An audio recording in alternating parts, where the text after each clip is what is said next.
Kai lay chained to a cell wall, blood still drying beneath his ruined stomach, when the woman who put him there walked in smiling. Her name was Violet.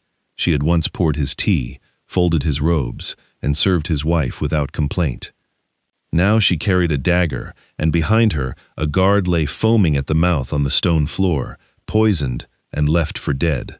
She told him she had come to see him suffer, and for a moment Kai believed she meant only words. Then the blade came for his chest. He rolled aside on instinct, though his body should have had nothing left to give.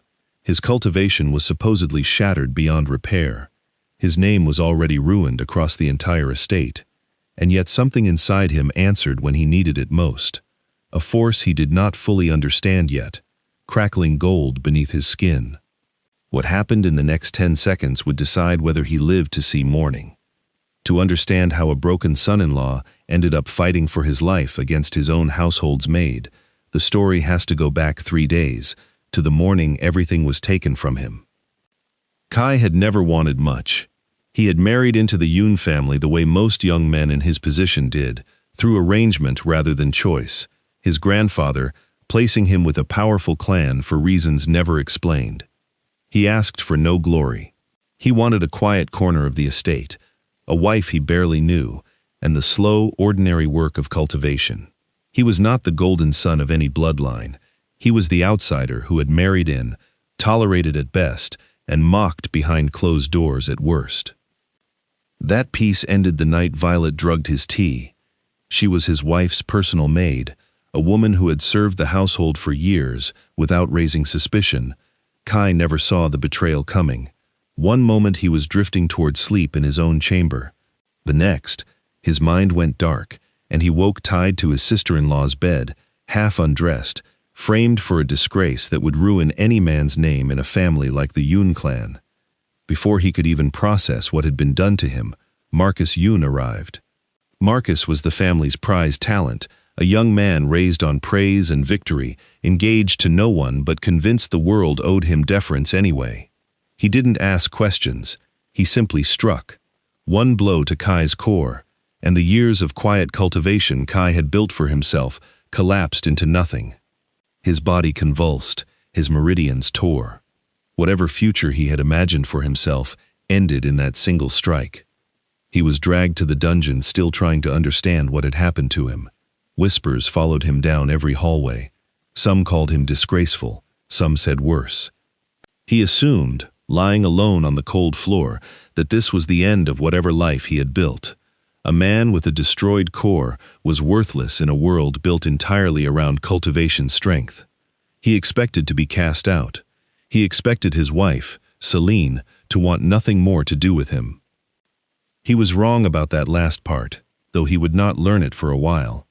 As his mind faded toward unconsciousness, something on his chest stirred.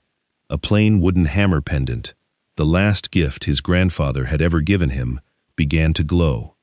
Before he could react, it moved on its own, driving straight into his ruined stomach.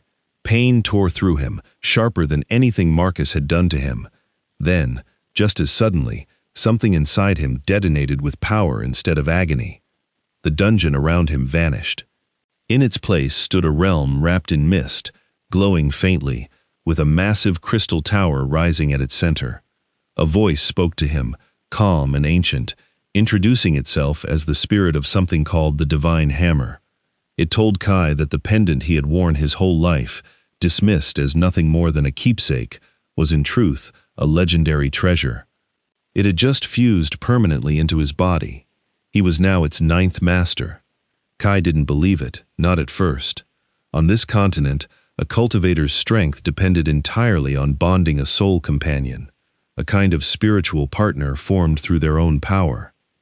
Kai had only ever managed to form half of one, and that fragile bond had shattered along with his core under Marcus's strike, but when he turned his awareness inward, he found his body completely whole, his meridians, his flesh, his core, all restored as if the injury had never happened. The hammer spirit explained further. This crystal tower was called the Sacred Tower, a vault left behind by the original forger of the Divine Hammer, containing 5 levels of treasure that grew rarer the higher a master climbed. As the new master, Kai had earned one chance to enter the first level. Before he could ask a single question, the door twisted into a vortex and pulled him inside.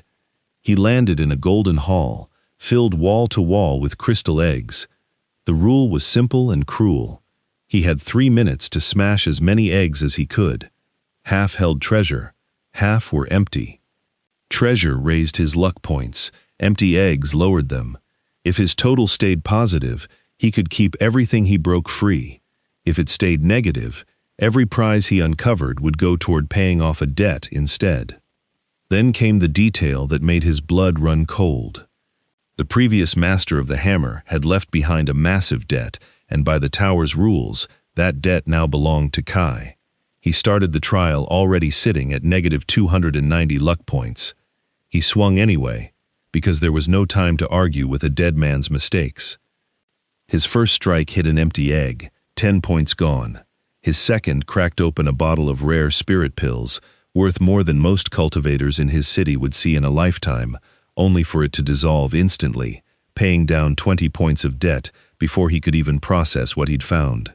His third swing revealed something far worse to lose, a scroll containing a technique so powerful it could shift the balance of an entire empire.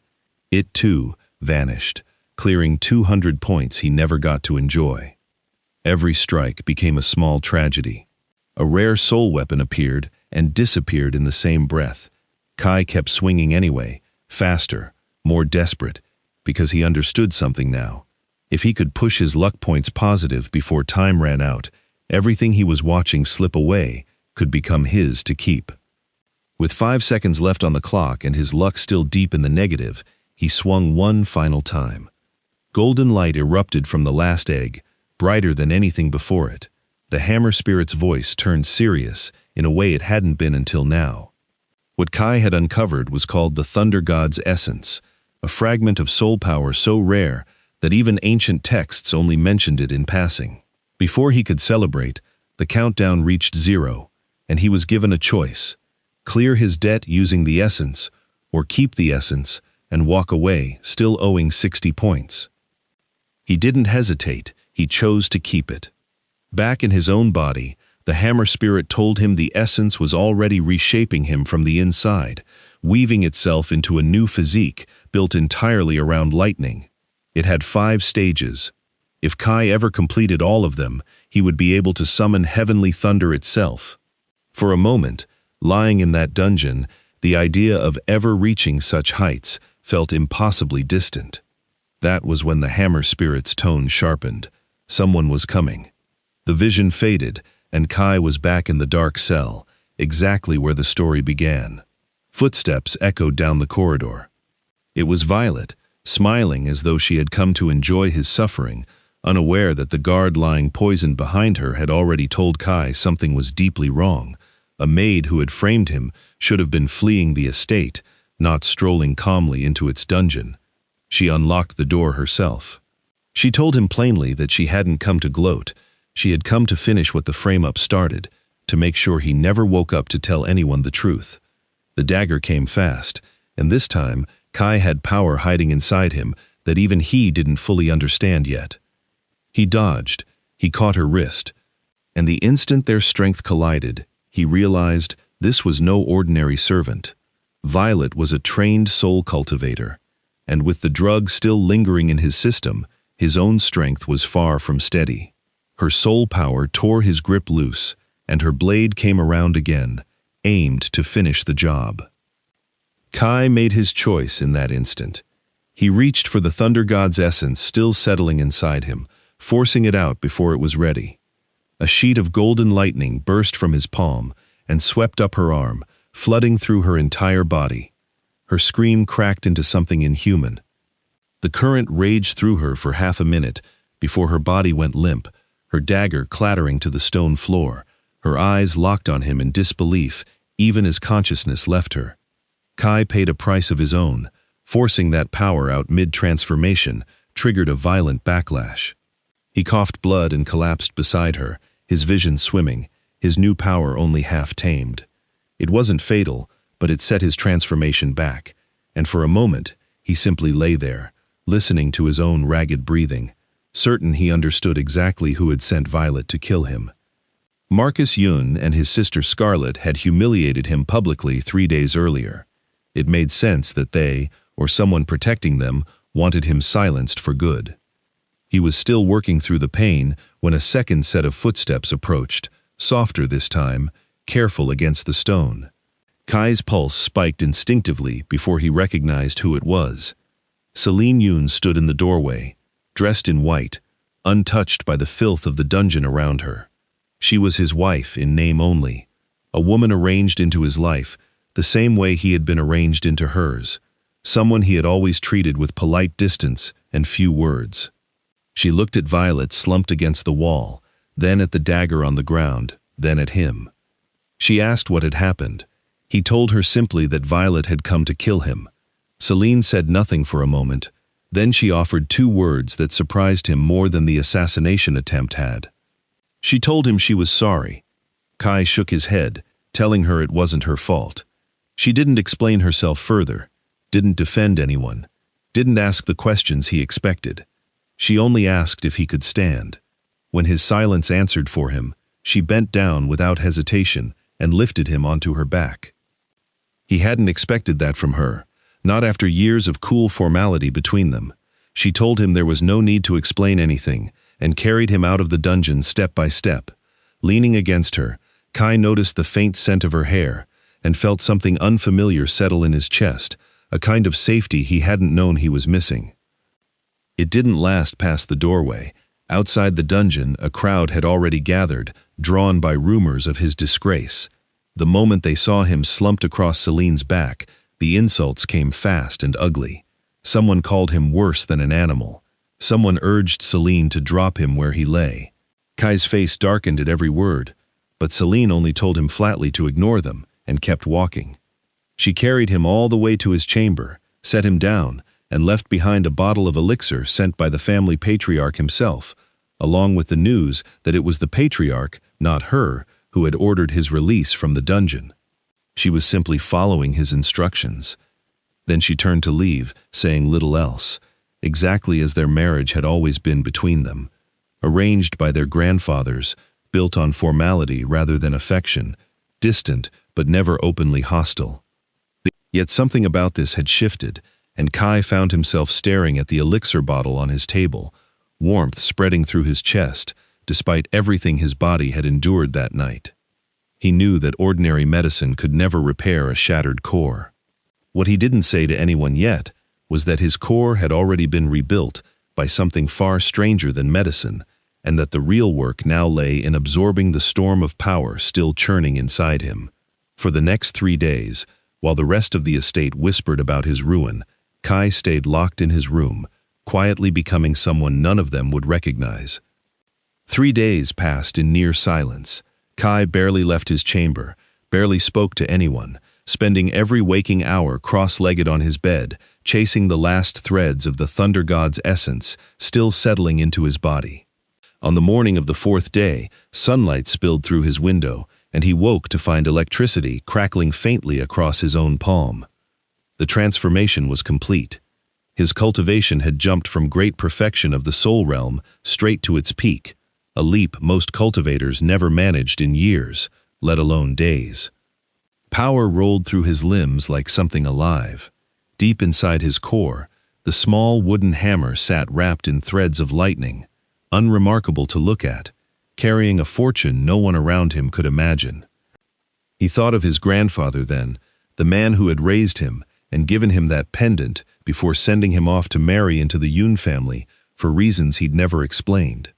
Kai had always assumed it was just a keepsake. Now he understood it had been carrying his entire future inside it. A knock at his door pulled him out of his thoughts. It was Yun Leo, sent by Grand Elder Yun with a message. Since Kai was recovering from his injuries, he wouldn't be expected to attend the clan tournament that day. The elder would withdraw on his behalf.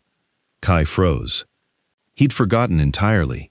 The clan tournament decided who earned a spot in the upcoming selection for the Empire's upper sex, a chance that came only once every 3 years and could change a cultivator's entire future. He had registered half a month earlier, long before his life had fallen apart. He didn't waste a second explaining himself to Yun Leo. He simply asked for directions and ran. Yun Leo stood frozen, watching him disappear down the path at a speed that made no sense for a man whose core had supposedly been destroyed days earlier. At the training grounds, the tournament was already underway. Scarlet Yun, Marcus's sister, had just blasted an opponent clean off the stage, drawing cheers from the crowd gathered to watch. She was widely considered one of the family's two most gifted young cultivators, and she wore that reputation like armor. Her eyes drifted towards Celine, standing quietly beneath a willow tree at the edge of the arena, and she shot her a look dripping with challenge. Celine didn't so much as blink in response. Then the official presiding over the matches called the next name, Yun Tao versus Kai. The arena went quiet before erupting into jeers. Everyone assumed Kai wouldn't show, that a man broken and disgraced days earlier had no business standing on that stage. His name was called once, then again, met only with silence. Grand Elder Yun rose to announce he would withdraw the match for his son-in-law. That's when a voice cut through the crowd from beyond the training grounds, asking them to wait. Kai came sprinting into view, and the jeers grew louder as he climbed onto the stage. He apologized simply for his lateness and asked the official to proceed. Yun Tao had never liked Kai. He was infatuated with Scarlet and saw this as his chance to defend her honor by humiliating her family's disgraced in-law. He charged forward, soul power wrapped around his fist, cursing Kai as he closed the distance.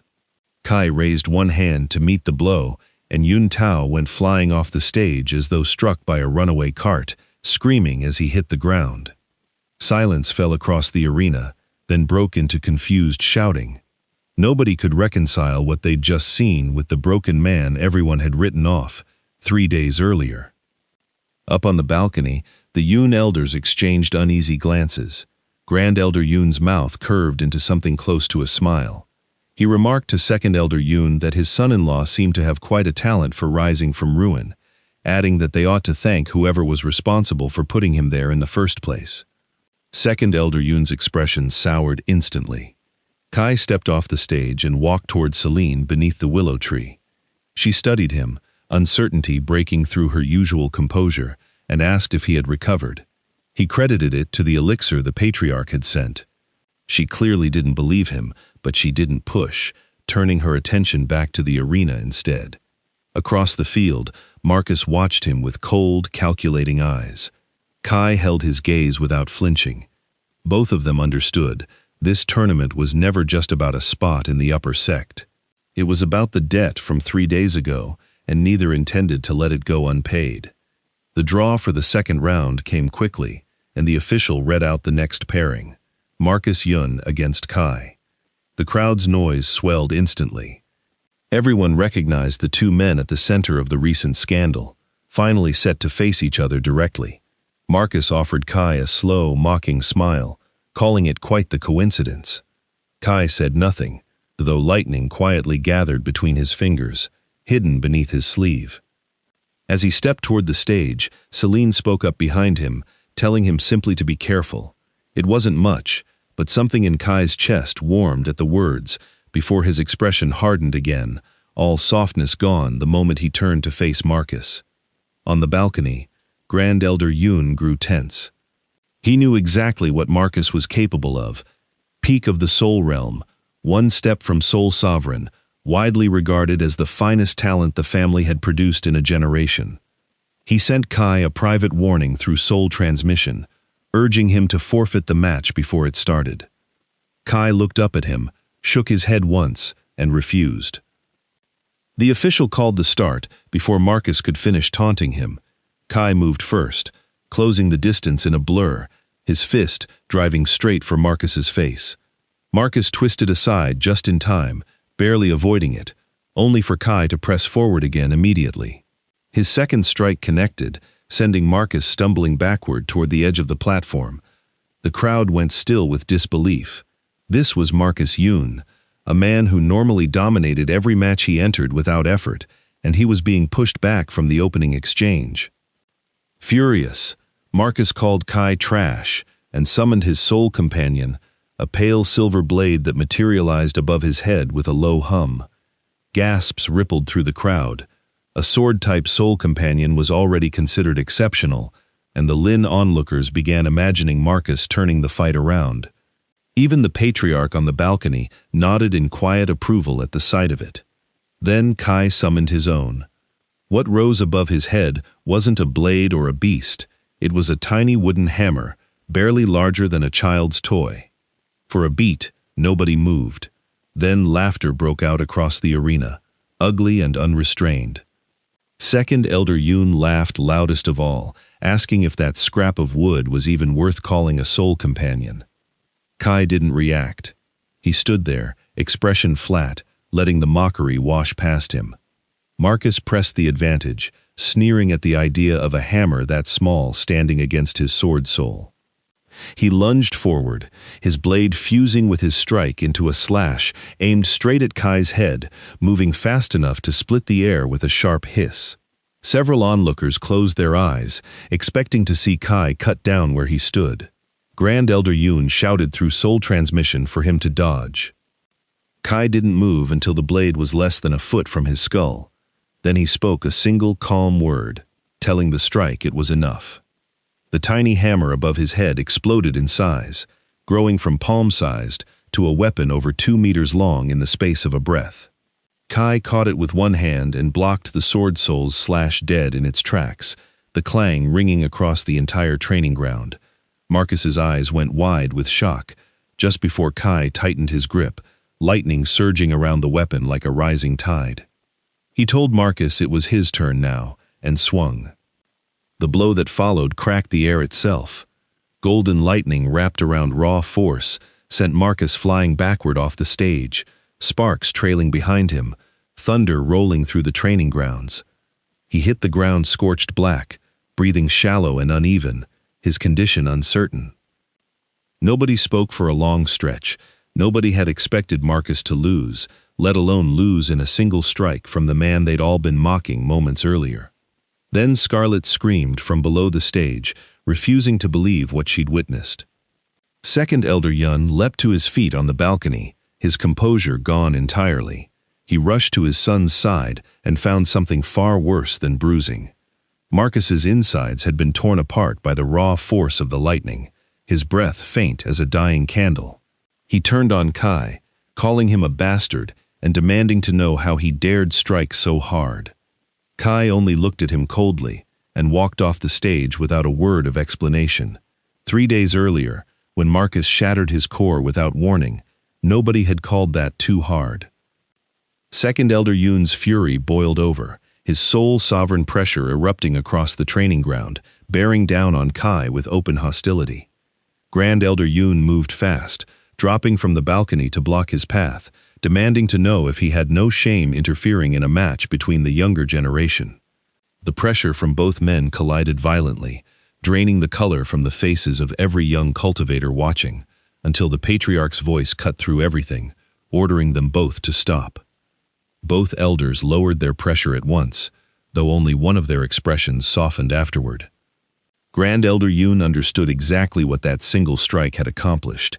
It hadn't just won Kai a match, it had crushed Second Elder Yoon's standing in front of the entire family, undoing years of quiet advantage he'd built for his son in the succession dispute. Marcus might survive, but the life he'd known as the family's prodigy was already over. The official finally found his voice and announced Kai's victory, and this time, nobody in the crowd dared mock him for it. When Kai returned to the willow tree, Celine's expression had changed completely. Surprise, relief, and a trace of guilt flickered across her face, so faint most people would have missed it. She had noticed something in the dungeon 3 days earlier that nobody else had. Violet had been a trained soul cultivator, and a man with a truly shattered core could never have killed her in self-defense. Her suspicion, quiet until now, had just been confirmed in front of the entire clan. She told him only 2 words, "Congratulations." He smiled and wished her luck in return, right as the second round of matches began, with her own name called to the stage. Her opponent posed no real threat, and she dismissed him within a few clean strikes, ending the match without breaking a sweat. Kai gave her an unreserved thumbs up from beneath the tree. She said nothing in response, but as she turned away, the corner of her mouth lifted just slightly.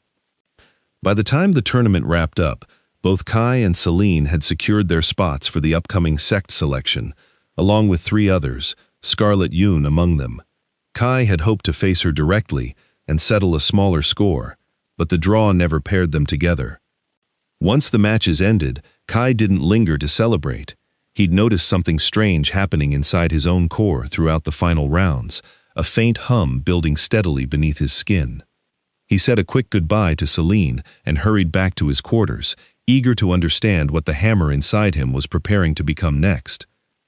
Back in his chamber, Kai summoned the hammer at once.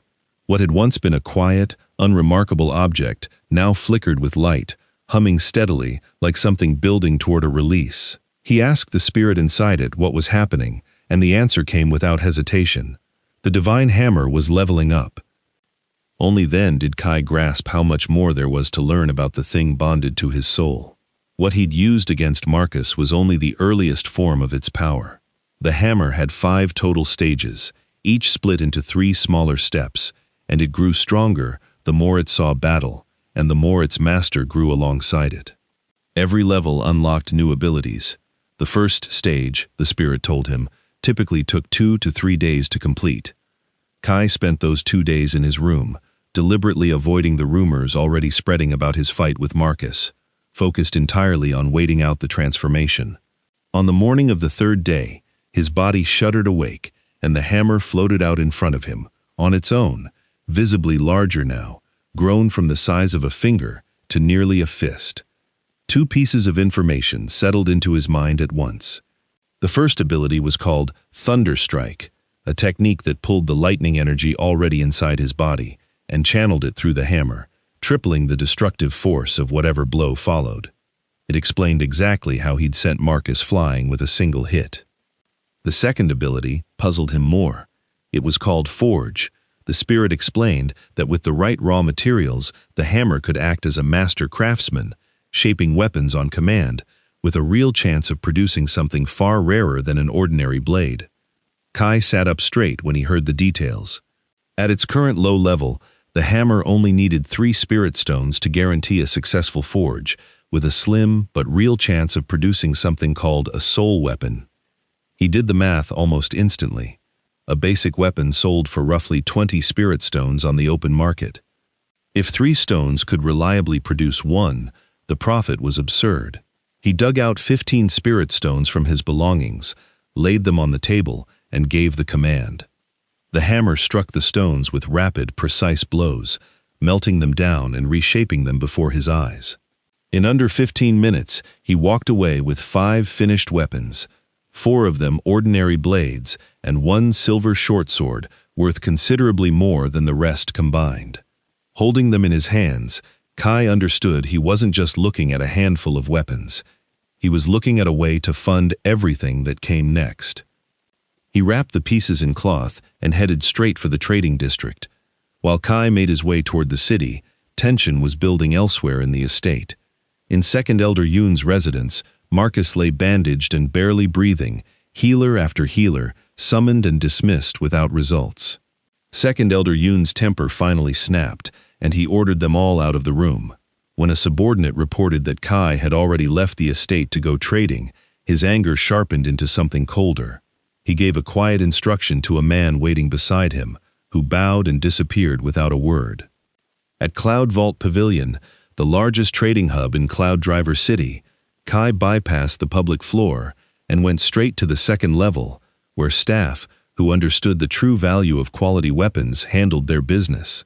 A middle-aged man in fine robes examined his pieces, testing each blade's sharpness carefully, and eventually offered 2,000 gold coins. Kai shook his head. The man raised the offer twice more, before finally settling at 2,300, and Kai asked to be paid in spirit stones instead of coin. 15 stones had become 230. Kai left the counter in good spirits, but he wasn't finished. The hammer spirit had already told him the forge ability could level up too, and rarer materials would raise both the quality of what he built and the odds of pulling a true soul weapon. He spent the next hour buying up ore and rare metal wherever he found it, the spirit guiding his choices as his bag of materials grew heavy and his pile of spirit stones shrank. Just as he was ready to leave, the spirit's voice cut in sharply, urging him to buy a specific piece of iron sitting in a nearby display case. It was an ugly, rusted lump, the kind of scrap most people wouldn't bother picking off the street. Kai trusted the warning precisely because the thing looked so worthless. He haggled the seller down to 10 gold coins and walked away with what the spirit called silver star cloud iron, a material guaranteed to produce at least one soul weapon. He was still absorbing that thought when a mocking voice interrupted him. Derek Lin approached with several servants trailing behind him, calling out loud enough for the whole floor to hear, announcing that the Yun family's disgraced in-law had apparently gone bargain hunting.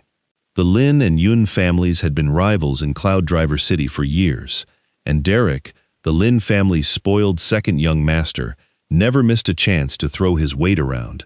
He blocked Kai's path with his servants, hurling insults about kept husbands and family trash loud enough to draw a crowd.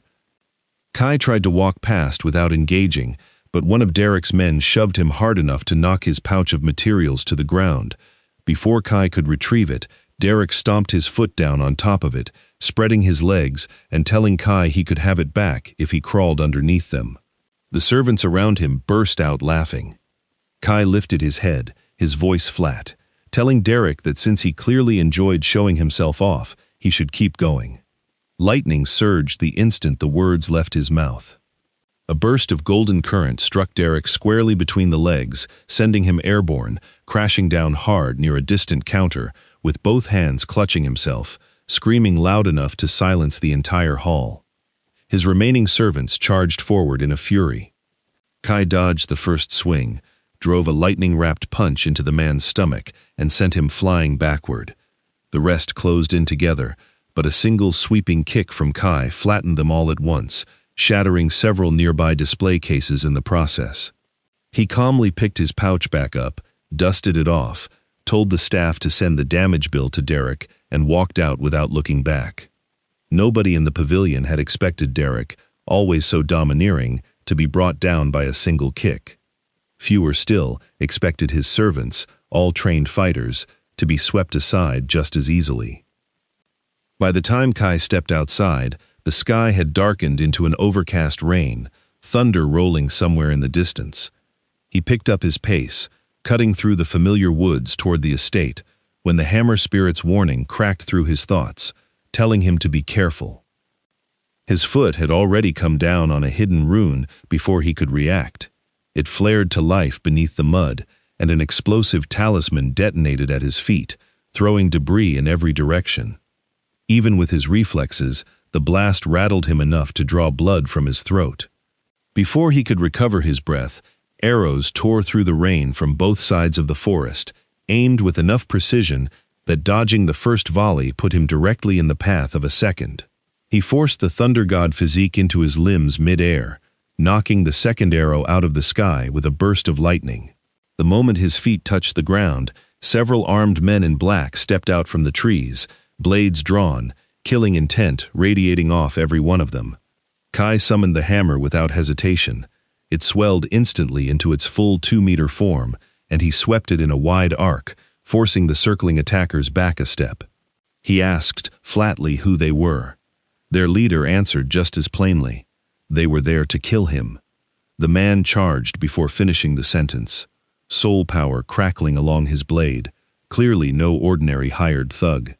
Kai triggered Thunder Strike, tripling the force behind his weapon, and met the attack head-on. The leader's scream cut off before he even hit the ground. The rest scattered in panic, but the rain-soaked forest gave Kai every advantage.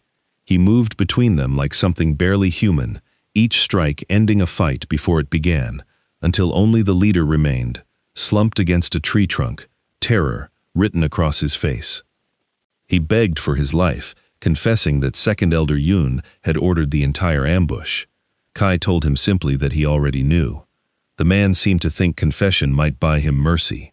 It didn't. The hammer came down a second time before Kai turned away, ending the last threat in the forest. He stood alone in the rain afterward, thinking of something his grandfather had told him years earlier. In this world, there was no mercy reserved for enemies. Anyone willing to strike at him deserved to be struck down in return. He knew Second Elder Yun would need to be dealt with eventually, but not yet. The man held sole sovereign rank, and this was still Yun family territory. Striking now would only get Kai killed. So he returned to the estate quietly, said nothing about the ambush, and retreated to his room instead, choosing to spend his remaining strength on the one thing that actually mattered, getting stronger before anyone else came for him again. That night, Kai laid out the materials from the pavilion and began forging in earnest, ready to see how far the hammer's ability had already grown. This round of luck offered nothing but disappointment. 5 straight forges produced nothing but ordinary weapons, decent enough to sell, but nowhere close to matching the value of what he'd spent gathering the materials in the first place. He caught himself wondering if the spirit inside the hammer was simply toying with him. On the 6th attempt, everything changed. A black blade covered in dark markings rose from the forge, its aura sharp enough that Kai felt the difference the moment he lifted it. A high-grade weapon, worth several times what any of his earlier pieces had fetched. He let out a breath he hadn't realized he was holding, then turned to the material he'd been saving for last, the rusted lump of silver star-cloud iron the spirit had insisted he buy days earlier. The forge sounded different this time. A piercing clang rang through the room as the light grew brighter, drawing in soul force from the air around him. 15 minutes passed before the glow finally burst apart, revealing a silver spear wrapped in golden patterns, a ring of platinum circling its shaft. The moment Kai's hand closed around it, soul force rushed from his body into the weapon, and a bond formed instantly, as natural as if the spear had always belonged to him. Its name surfaced in his mind unprompted, the Silver Soul Spear, a true soul weapon. He barely had time to appreciate it before the hammer suddenly rushed back into his body, and a scorching wave of energy tore through every bone and muscle he had. It felt like being thrown into a furnace from the inside. He collapsed to the floor, thrashing, his reasoning nearly wiped out by the pain. Celine heard the commotion from the hallway and pushed open his door, finding weapons scattered across the table and Kai writhing on the ground, barely conscious. She reached out to check on him, and the instant her hand touched his skin, the wild soul force inside him threw her back. When she looked up again, his eyes had gone red, locked on her, no longer holding the calm control she was used to seeing. What followed that night, neither of them chose. The soul force raging through Kai's body demanded release, and in the chaos, that release became something shared between them. A forced exchange, the spirit would later explain as a kind of dual cultivation, born entirely from an accident neither could have predicted or stopped. Morning light found Kai alone on the floor, staring at the aftermath scattered around the room. He remembered Celine wrapping herself in his robe and slipping out sometime before dawn, saying nothing. His stomach turned over with dread at the thought of facing her, uncertain what words could possibly explain what had happened. That was when the hammer spirit spoke up, offering congratulations. Confused, Kai turned his awareness inward and understood why. The soul force that had once been trapped in his core now moved freely through every meridian in his body. He raised a hand, and a burst of force punched a small crater straight through his wall. Soul force projection, a mark reserved for the soul sovereign realm. In a single night, he had leapt from the peak of soul gathering straight into soul sovereign itself. The spirit explained further. The silver star cloud iron had carried an enormous store of natural energy, and the hammer had absorbed it all while forging the spear, then released it back into Kai's body, the moment it returned to his core. What happened with Celine, the spirit assured him, had left her unharmed. If anything, she'd gained from the exchange as well.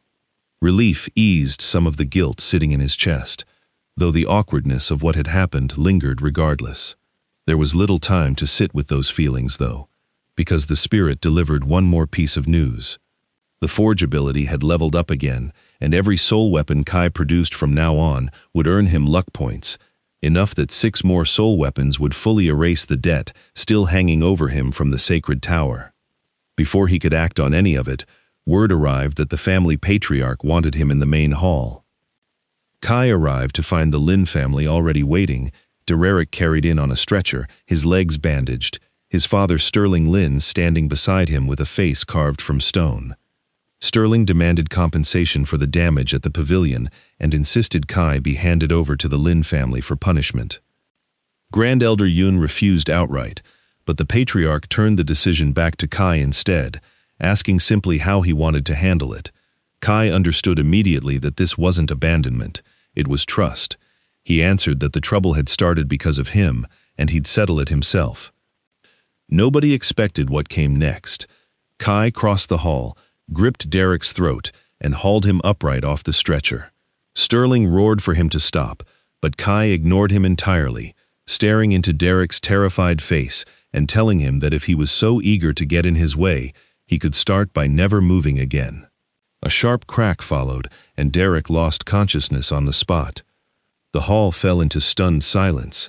Sterling's fury broke loose, his soul's sovereign pressure erupting, but Grand Elder Yun stepped between them and blasted him back before he could reach Kai. The two families stood on the edge of open conflict until Sterling, shaking with rage, gathered his son and left, snarling a promise that the Lin family would never forget this. Once they were gone, Grand Elder Yun scolded Kai for his recklessness, warning that what had been a simple dispute was now a permanent feud. Second Elder Yun added his own bitter remark from the side, telling Kai that flaunting strength so openly would eventually catch up with him.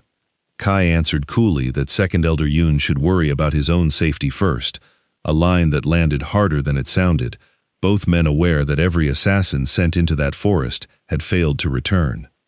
Kai didn't stay in the estate to nurse the tension. He gathered his newly forged weapons and headed straight back to the pavilion, betting correctly that the Lin family wouldn't expect him to leave again so soon after crippling Derek in front of witnesses. The same merchant from before greeted him eagerly, having already turned a hefty profit auctioning off the weapons from Kai's last visit. This time, Kai asked to see the pavilion's best materials and was led up to a private room reserved for serious buyers. 6 boxes arrived, holding rare metals, unusual spirit stones, and a milky white jade the merchant seemed to undervalue. The total price came to 30,000 gold coins, nearly the size of the entire Yun family's yearly cultivation budget. Kai paid with the high-grade blade from his last forge, a trade the merchant accepted without hesitation, then walked away with a black gold membership card offering discounts across the empire. Back in his quarters, Kai opened the boxes and began forging immediately. The first attempt produced a spirit-grade soul weapon on its own, a sword wrapped in rippling blue patterns that cooled the room the instant it appeared. The next 4 forges were far less impressive, each one barely breaking even against the cost of its materials. Still, every attempt fed a little more strength back into his body, so none of it felt entirely wasted. That left only the milky white jade. The piece Kai had assumed was decorative at best. The spirit's tone shifted the moment he picked it up, revealing it wasn't ordinary spirit jade at all, but something called spatial soul jade, mistaken by the pavilion staff for a common variant. Its true value dwarfed everything else in the 6 boxes combined. The forge that followed lasted far longer than any before it. The space around Kai visibly warped as the hammer worked, and he eventually gave up watching, settling into meditation, while the process continued from daylight into deep night. Thunder rolled over the entire city without a drop of rain falling, startling residents awake for reasons none of them understood. When the light finally broke, it revealed not a blade or spear, but a crystal-clear jade ring. The spirit's message arrived in a single line, a heaven-tier soul weapon called the Spatial Soul Ring. Kai nearly lost his breath at the words. Weapons like this were rumored, not seen, and certainly not built by hand in a private bedroom. He sliced his finger without hesitation, letting his blood bond with the ring, and a flood of knowledge poured into his mind. It carried its own pocket space capable of storing anything, along with 3 techniques bound inside it, one letting him swap places instantly with another person nearby, one letting him vanish briefly into the void, and one that wouldn't awaken until he reached a realm far above where he currently stood. Before he could fully process what he now owned, The spirit's tone turned urgent again, warning that forging the ring had nearly drawn down a full thunder tribulation. The hammer rushed back into his body, and the same burning agony from the night before returned, worse this time, with no one left to share the burden. Kai endured it alone through the entire night, collapsing on the floor once the pain finally faded, sleeping through a full day and night without waking once. He woke to the sound of Celine knocking urgently at his door, calling his name several times before he registered where he was. Her voice carried an edge he hadn't heard from her before. She told him the Sky Soul Sect's selection trial had already begun. Kai shot upright instantly, the grogginess burning away in a single breath. As he scrambled to wash and dress, he realized his body felt different, lighter somehow, and understood he'd broken through again during that agonizing night. He'd leapt from the early stage of Soul Sovereign straight to its great perfection, a gain that would have taken most cultivators years to earn honestly. There was no time to sit with that thought. If he didn't reach the trial ground soon, the spot he'd already secured would be forfeited to someone else. He found Grand Elder Yun and a group of senior clan members already waiting at the front gate, along with Second Elder Yun, who couldn't resist a sharp comment about Kai's tardiness. Kai offered a quick apology instead of engaging further. Grand Elder Yun mentioned that the patriarch was unwell and would be staying behind, leaving him to lead the group himself. Kai tried to catch Celine's eye as they set off, but she only glanced at him briefly, something unreadable crossing her face before she looked away, her expression settling back into its familiar distance. He let it go. Whatever had happened between them wasn't something either of them was ready to discuss. The trial was held in Cloud Driver City's Central Plaza, already packed with spectators by the time the group arrived. Crossing the bridge into the plaza's heart, Kai spotted the Lin family immediately, Sterling standing among them with eyes that hadn't cooled since the night Kai crippled his son. He'd apparently spent 2 full days watching the Yun estate, waiting for Kai to step outside again, only to come away with nothing. Kai gave the family a brief, indifferent glance and looked away, an act that stung Sterling far more than any insult could have. 3 envoys from the Sky Soul Sect climbed a raised platform at the plaza's edge, and the one with black hair announced the rules. 2 rounds decided everything. The first tested raw soul force. The second tested combat. 580 competitors had gathered, either through preliminary rounds or guaranteed family slots, and they would be split into groups of 20. Each competitor would channel soul force into a crystal orb, with the top 5 in height advancing to a direct soul force clash where only 2 from each group would move forward. The math alone made competitors around the plaza pale. Only 2 out of 20 would survive each group. The first groups moved quickly. Ethan Yun performed respectably, but fell just short of advancing, drawing quiet disappointment from Grand Elder Yun and open mockery from the Lin family nearby. In the second group, Xavier Dong of the Dong family stepped up and sent his light pillar soaring nearly 5 meters into the air, forcing back all 4 remaining opponents in the follow-up clash without visible effort. The crowd murmured with real respect. This was what a genuine prodigy looked like. Then came the third group, carrying both Griffin Lin, the Lin family's most prized talent, and Kai. Griffin's arrival drew immediate cheers. He was Sterling's most valued son and the strongest young fighter his family had produced in years. Standing beside him, Kai became the center of attention for entirely different reasons. Everyone in the plaza knew his name from the incident with Derek, and the Lin family wanted nothing more than to watch him fail. When the test began, Kai held back deliberately, feeding in only a sliver of his soul force. It wasn't caution born of fear. He suspected that unleashing his full strength through the Thunder God physique might shatter the orb outright. His pillar rose barely half a meter, and Griffin laughed at the sight, calling him nothing special, mocking him for crippling Derek through some cheap trick rather than genuine skill. Confusion spread through the crowd, most of them unable to understand why the man who'd humiliated Marcus at the tournament now looked so unremarkable. Then Kai let go completely. His pillar surged upward with a boom that silenced the laughter instantly, climbing past Griffin's own height in seconds. It kept rising, 5 meters, 6, 7, 8, closing in on 10 as gasps rippled outward across the entire plaza. Even the 3 envoys on the platform froze, watching in open disbelief. Breaking 5 meters before the age of 20 already marked someone as exceptional. Kai's pillar wasn't stopping anywhere near that mark. Griffin's composure cracked entirely. He poured everything he had into his own orb, but his pillar refused to climb past 4 meters and change, no matter how hard he pushed. Moments later, a sharp crack rang out as Kai's own crystal orb finally gave way under the strain, shattering into pieces on the platform. Griffin seized on it immediately, shouting that the broken orb should void the test.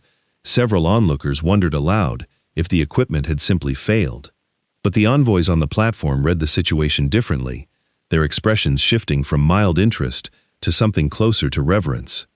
The black-haired envoy announced without hesitation that Kai had claimed first place in his group and would advance directly. Griffin refused to accept it, demanding to know if the sect was making arbitrary decisions, until one of the envoys silenced him with a single cold question about who exactly he thought he was talking to. The message was clear enough that Griffin didn't attempt to argue further. His orb hadn't broken from a flaw in the equipment. It had broken because Kai's raw power had simply overwhelmed it. Grand Elder Yoon grinned as Kai stepped down from the platform, praising the spectacle with genuine pride. Celine kept her eyes lowered the entire time, lost in her own thoughts. Griffin went on to defeat the rest of his group in the follow-up clash, technically advancing as well, though his victory looked pale compared to what everyone had just witnessed. Celine's own turn drew a second wave of murmurs when her pillar rose smoothly to 7 meters, leaving the rest of her group far behind. More than a few onlookers glanced between her and Kai afterward, clearly doing the math on what kind of pairing had ended up married to each other by arrangement. By the time the first round concluded, only 62 competitors remained standing. The second round began without pause. 7 combat puppets replaced the crystal orbs on the platform, each one embedded with white crystals. Knocking a single crystal loose within 3 minutes would count as passing. Several competitors initially assumed the puppets couldn't be too dangerous. The first group of 7 learned otherwise within 2 minutes, blown clean off the platform without managing so much as a proper counterattack. The mood in the plaza sobered instantly. This wasn't a formality. It was a genuine test of survival. Griffin appeared in the second group, visibly determined to salvage some pride after the soul force test. Unlike the competitors before him, he charged the puppet immediately, trading a direct punch and forcing it back a full step with a sweeping kick. The crowd roared its approval, chanting his name as he continued pressing the advantage, eventually knocking a crystal loose with barely a minute left on the clock. He advanced first from his group, the rest of his fellow competitors faring far worse against their own puppets. He shot Kai a deliberately smug look as he stepped down, clearly enjoying the crowd's attention. Kai barely reacted, his head down, fingers tapping absently as though working through some private calculation, showing no trace of nerves at all. It only irritated Griffin further, muttering under his breath as he watched. When the black-haired envoy called Kai's group, every eye in the plaza turned toward the platform at once. His performance in the Soul Force test had already made him impossible to ignore, and the crowd wanted to see whether the combat round would confirm or deflate that reputation. Kai lifted his head, glanced at the puppet standing across from him, and asked the envoy a question before the match began. He wanted to know if he'd owe anything if he happened to break it. The question drew confused looks from the crowd, several competitors assuming he was joking. The combat puppets were built to withstand cultivators well into the soul sovereign realm. Griffin scoffed loudly at the idea.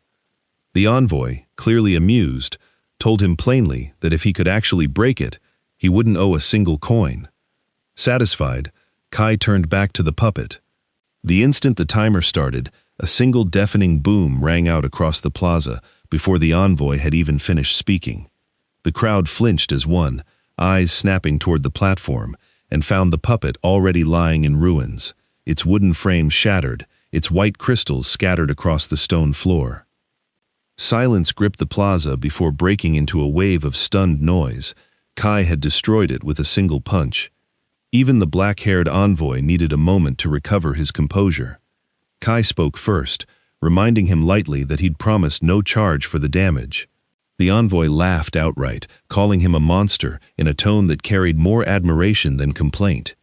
Griffin's voice cut through the noise a moment later, insisting Kai must have cheated somehow. Having just fought a puppet himself, he understood exactly how much force they could absorb. But the wreckage on the platform spoke for itself, and the crowd's stares only grew more skeptical of his protest the longer he pushed it. The envoys ignored him entirely and confirmed Kai's advancement. With the puppet destroyed, the trial organizers had no choice but to restructure the remaining combat rounds into smaller groups of 6.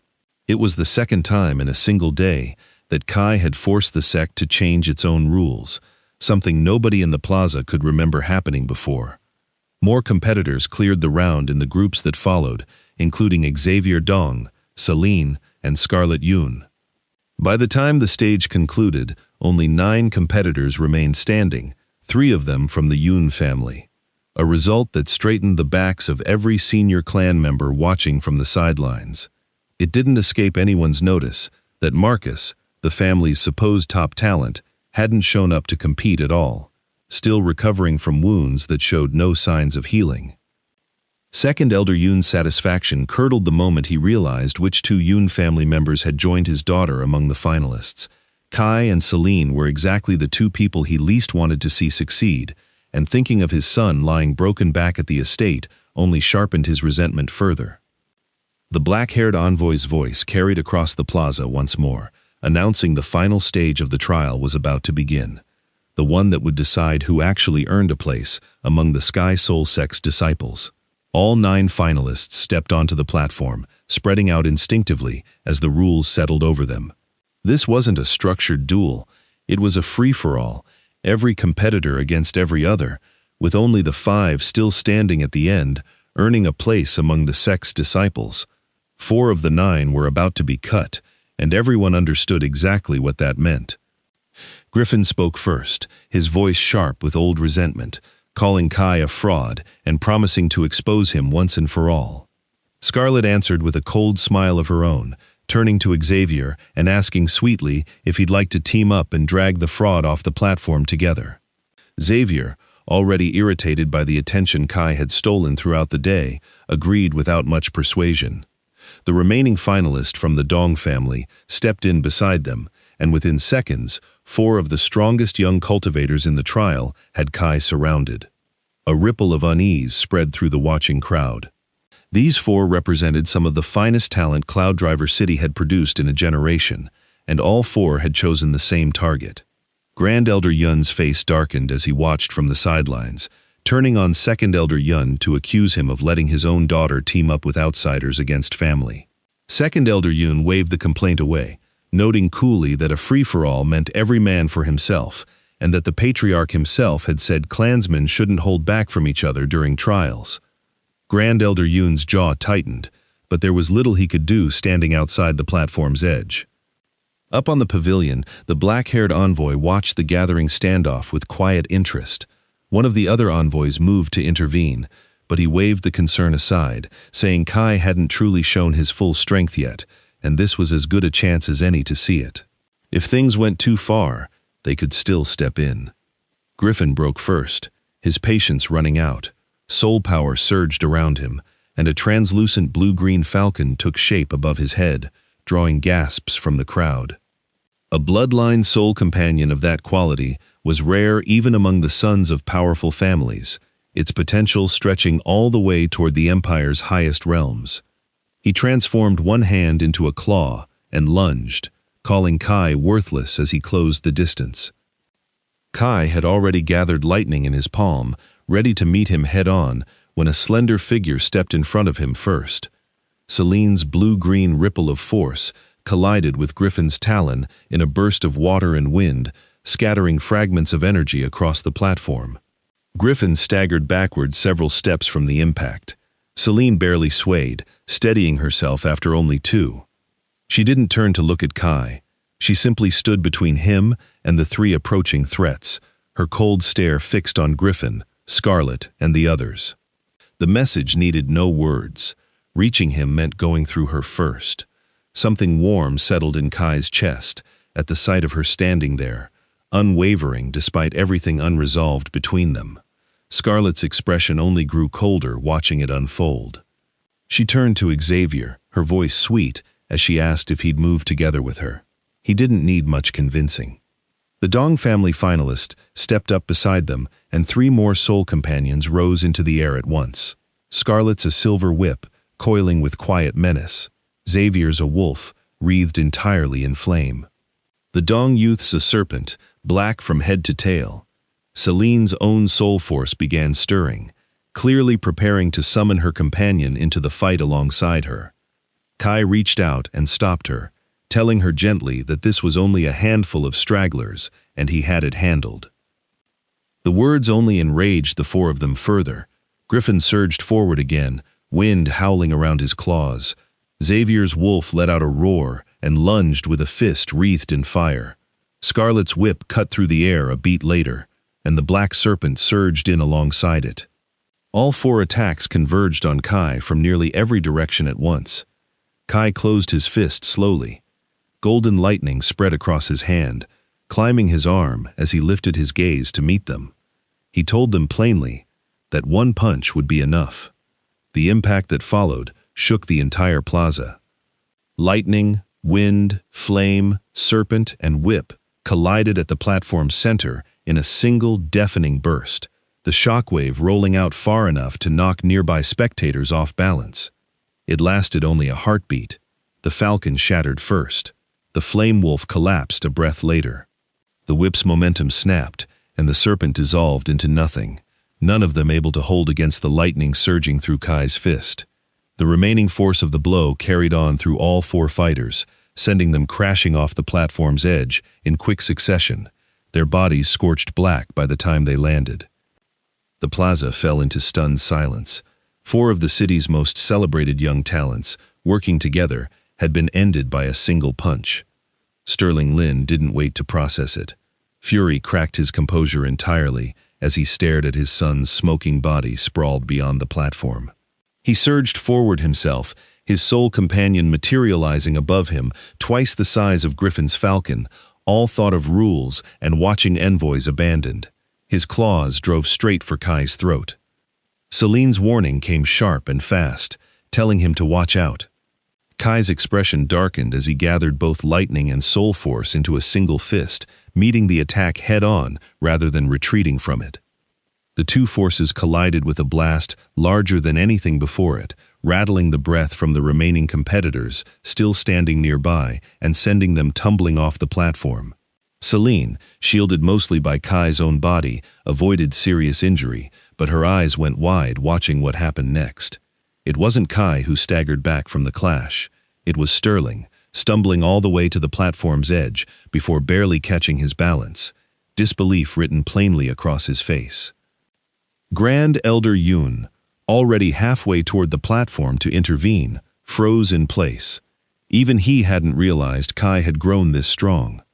Before the shock could settle, a presence far heavier than anything on the platform bore down from above.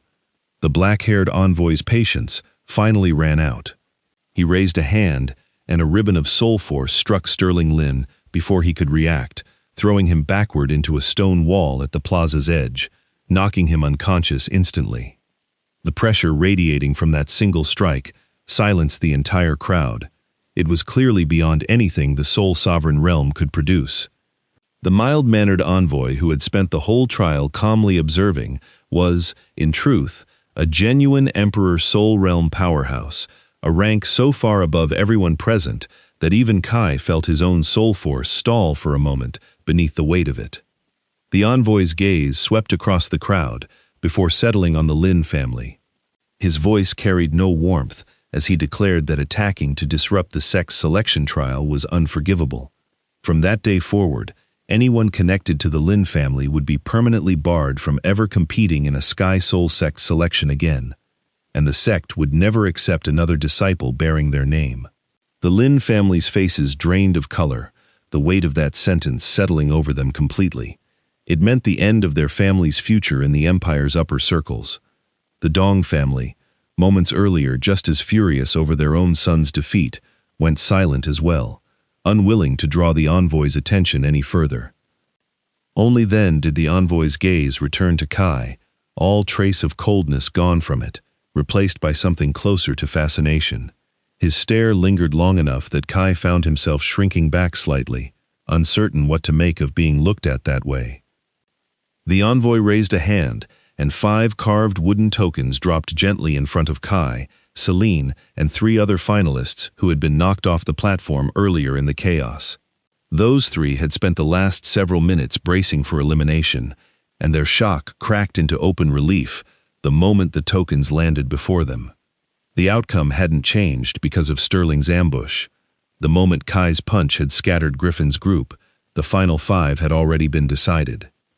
A few of them looked toward Kai with quiet gratitude, understanding clearly that their tokens existed only because his single strike had cleared the field. The envoy announced their passage to the entire plaza, and the crowd's murmur swelled into something closer to reverence than the mockery Kai had grown used to over the past week. Kai looked around the platform, at the scorched marks left behind, at Celine standing quietly beside him with her composure slowly returning, and understood that everything about his life had shifted in the span of a few days. He was no longer the disgraced son-in-law dragged out of a dungeon on his wife's back. He was a disciple of the Sky Soul sect now, one of only 5 chosen out of nearly 600 hopefuls, standing on the same ground as families who had spent generations building toward this moment. He thought briefly of his grandfather, of the plain wooden pendant that had sat around his neck his entire life, without anyone, including himself, understanding what it truly held. He thought of the debt still hanging over him from the Sacred Tower's first level, of the 4 remaining levels waiting somewhere ahead, of the Thunder God physique still incomplete, of Second Elder Yoon still alive and still scheming somewhere back at the estate. None of it felt finished. But for the first time since waking up chained in that dungeon, framed and stripped of everything he'd built, Kai stood in front of a crowd that no longer saw him as trash. Celine glanced at him once more before the crowd closed in around the new disciples, offering congratulations and stares in equal measure. She didn't say much. She rarely did, but something in her expression, steady and unguarded for just a moment, told him this arrangement between them had become something neither of them had planned for, and neither of them was in a hurry to walk away from.